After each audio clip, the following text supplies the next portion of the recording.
Assalamualaikum warahmatullahi wabarakatuh. Jumpa lagi di channel Bang Soal Lengkap. Kali ini kita akan membahas penilaian harian untuk kelas 6, tema 1, subtema 2. Sebelum kita mulai, pastikan teman-teman sudah melakukan like, share, dan subscribe di channel ini ya. Terima kasih. Nomor 1. Sebutkan contoh pelaksanaan sila keempat. Apakah teman-teman masih ingat bunyi Pancasila sila keempat? Ya, sila keempat bunyinya adalah kerakyatan yang dipimpin oleh hikmat kebijaksanaan dalam permusyawaratan perwakilan. Nah, bagaimana contoh pelaksanaannya? Nah, contoh pelaksanaannya seperti berikut ini. Pemilihan wakil rakyat secara langsung atau musyawarah menentukan ketua RT. Selanjutnya kita ke nomor 2. Nomor 2, mengapa harus mengadakan musyawarah? Nah, musyawarah itu sesuai dengan pengamalan Pancasila sila keempat. Nah, mengapa kita harus menyelesaikan persoalan dengan musyawarah? Karena jawabannya seperti ini. Jadi, untuk mencapai kesepakatan dalam menyelesaikan sebuah permasalahan, kita harus mengadakan musyawarah. Misalkan untuk menentukan berangkat piknik kemana, nah lebih baik menggunakan cara musyawarah. Kemudian nomor 3, berikan contoh penerapan sila kelima. Contoh penerapan sila kelima adalah, misalkan teman-teman, contohnya ada seperti ini. Bekerja keras, hemat, dan menghargai karya orang lain. Oke, selanjutnya ada teks bacaan. Santi sangat sedih. Ayahnya baru saja bercerita bahwa penduduk setempat mengeluhkan keberadaan peternakan ayamnya. Mereka tidak tahan dengan bau yang berasal dari peternakan ayamnya. Santi bingung. Peternakan ayam Santi adalah peternakan keluarga. Usaha dari peternakan dapat menghidupi keluarga dan membiayai sekolahnya. Santi memiliki peternakan ayam petelur. Secara teratur, ia mengirimkan telur ayamnya ke pasar untuk disimpan di salah satu toko di sana. Santi tidak mau peternakan ayamnya digusur. Ia akan berusaha agar penduduk mau menerima keberadaan peternakannya. Apapun yang terjadi, Santi akan membela keluarganya agar peternakannya tetap beroperasi. Sebutkan sila yang terdapat pada paragraf di atas. Jadi ini ada kesalahpahaman antara Santi dengan masyarakat. Harusnya masyarakat dan Santi melakukan musyawarah mufakat. Apa yang sebaiknya dilakukan oleh masyarakat dan keluarga Santi juga harus bisa mengutamakan kepentingan masyarakat. Hal ini sesuai dengan pengamalan sila keempat, teman-teman. Jadi kita tulis di sini pengamalan sila keempat, ya, sila keempat. Atau bunyinya kerakyatan yang dipimpin oleh hikmat kebijaksanaan dalam permusyawaratan perwakilan.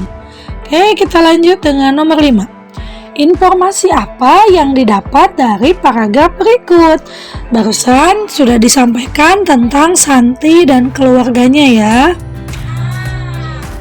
Jadi intinya dari paragraf di atas itu adalah Santi dan keluarganya sedih karena mendapat keluhan dari tetangganya tentang peternakan ayam. Seperti itu. Kemudian kita maju ke soal nomor 6. Ini soal SBDP. Patung adalah pemaparan ekspresi gagasan dalam bentuk karya seni rupa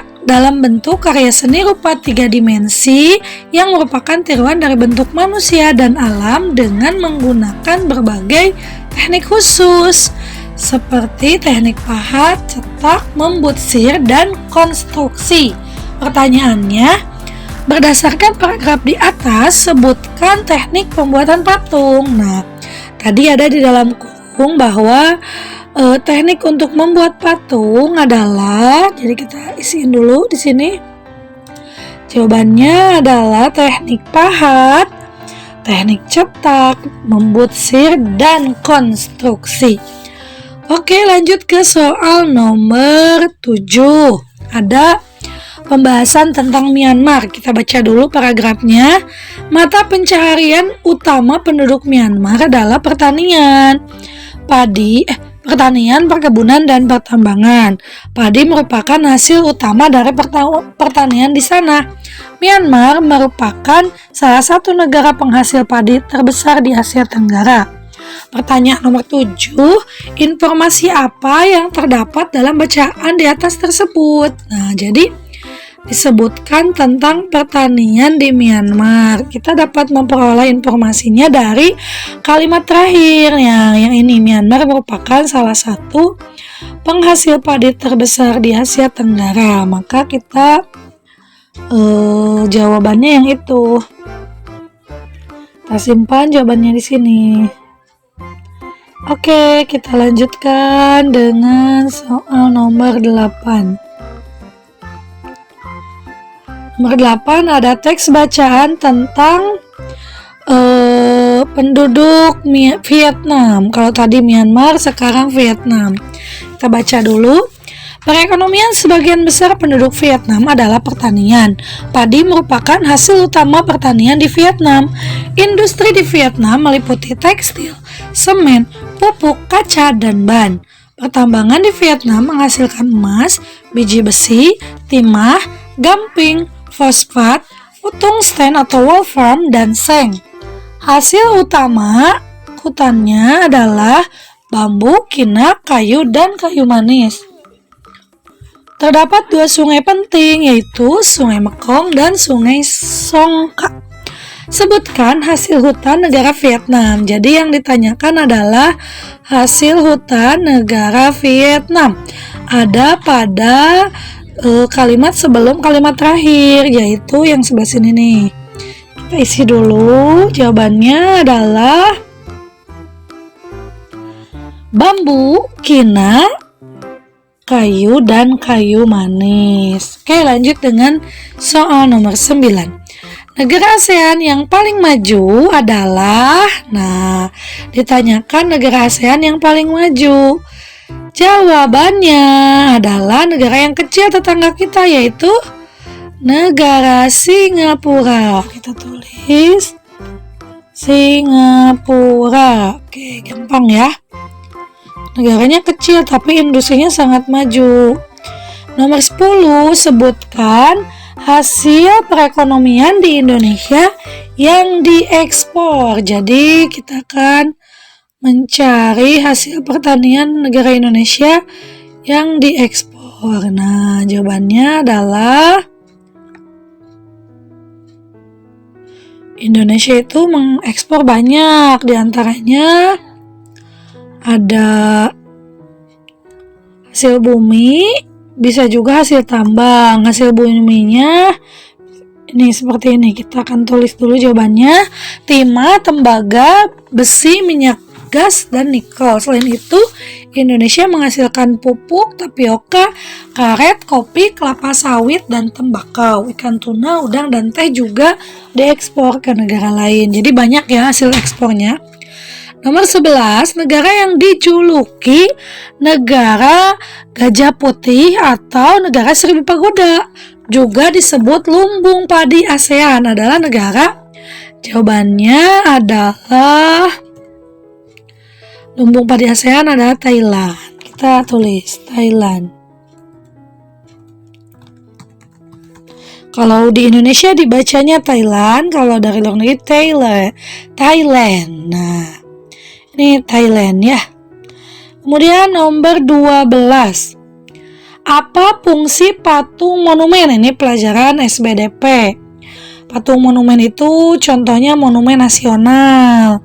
Jadi apa fungsinya? Fungsinya itu ternyata adalah untuk, kita simpan dulu jawabannya, memperingati atau mengenang peristiwa kejadian yang bersejarah atau jasa seseorang di masa lampau.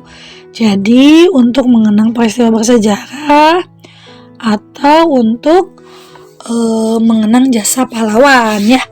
Kemudian lanjut ke soal nomor 13.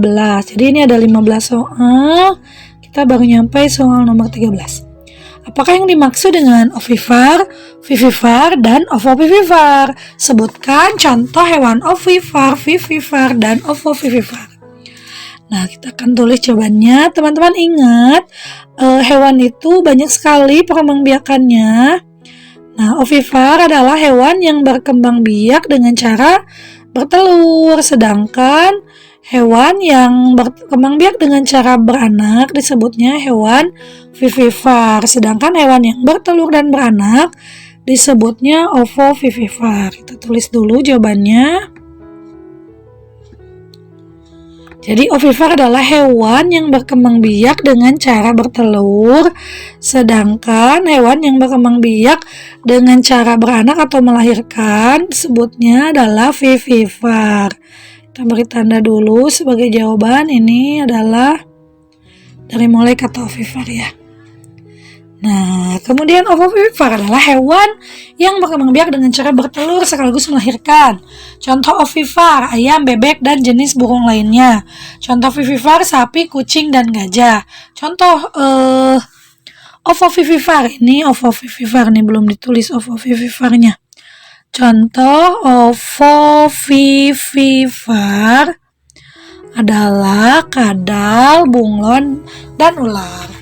Nomor 14, perkembang biakan pada katak disebut, nah katak itu mengalami perubahan bentuk pada saat awal dilahirkan dari telur, telurnya menetas menjadi berudu, menjadi katak berekor, baru menjadi katak dewasa. Perubahan seperti itu disebut metamorfosis ya.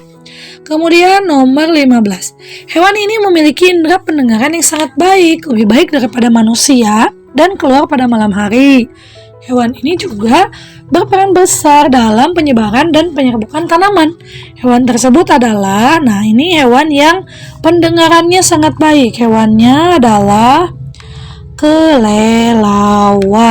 Jadi teman-teman jawabannya nomor 15 adalah kelelawar. Kita beri tanda dulu. Nah, ternyata sudah selesai pembahasan kelas 6 tema 1 subtema 2. Semoga bermanfaat. Terima kasih sudah menyimak. Wassalamualaikum warahmatullahi wabarakatuh.